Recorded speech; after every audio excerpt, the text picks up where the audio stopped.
Israel ஜனங்களை பார்த்தீங்கன்னா தெரியும். 30 லட்சம் பேருக்கும் தண்ணி கொடுக்கணும். 1 லிட்டர் ஒரு ஆளுக்கு வச்சாலும் 30 லட்சம் லிட்டர் தண்ணி வேணும். ஒரு லாரி தண்ணி 12,000 லிட்டர் பிடிக்கும். அப்போ 30 லட்சம் லிட்டர் வேணும்னா எத்தனை லாரி வேணும்? கிட்டத்தட்ட 250 லாரி வேணும்.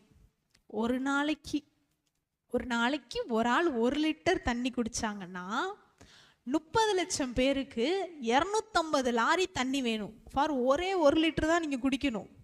குடிக்க மட்டும் நான் 1 லிட்டருக்கு சொல்றேன். 250 லாரி ஒரு நாளைக்கு வேணும் 30 லட்சம் பேருக்கு.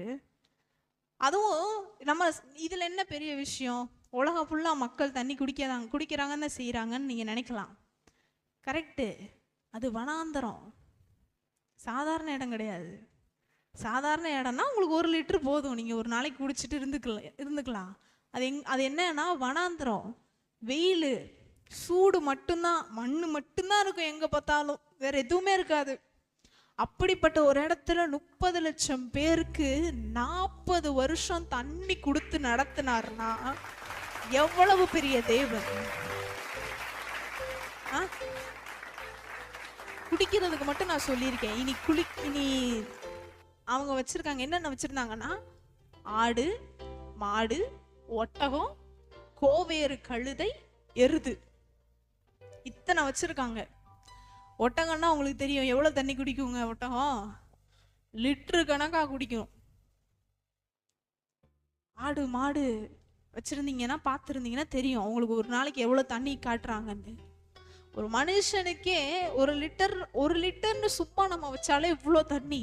மனுஷங்க அவங்க குடிக்கிறதுக்கு, அவங்களோட பாத்திரம்லாம் கழுவி வைக்கிறதுக்கு, அவங்க யூஸ் பண்றதுக்கு, ஆடு மாடை குளிப்பாட்ட, ஆடு மாடு குடிக்கன்னு இவ்வளவு யோசிச்சே பார்க்க முடியல. அந்த வனாந்தரத்துல இப்ப நம்ம கல்குறிச்சி மாதிரி ஒரு ஊருனா சரிங்களா, ஒரு வனாந்தரம் ஒண்ணுமே இருக்காது. அதுல இருக்கிறது அப்புறம் அது என்னது, சப்பாத்தி கள்ளி செடி இருக்கும், வெயில் நல்லா அடிக்கும், மணல் இருக்கும், அவ்வளவுதான்.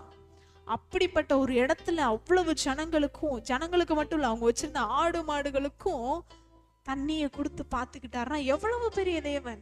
இவ்வளவு பெரிய தேவனிடத்துல நீங்க கொடுக்குறீங்கன்றத நினைவுல வச்சுக்கோங்க. அவருக்கு கொடுக்கறது பெரிய விஷயம் கிடையாது, நமக்கு தான் அது பெரிய விஷயமா தெரியுது கொடுக்கும்போது.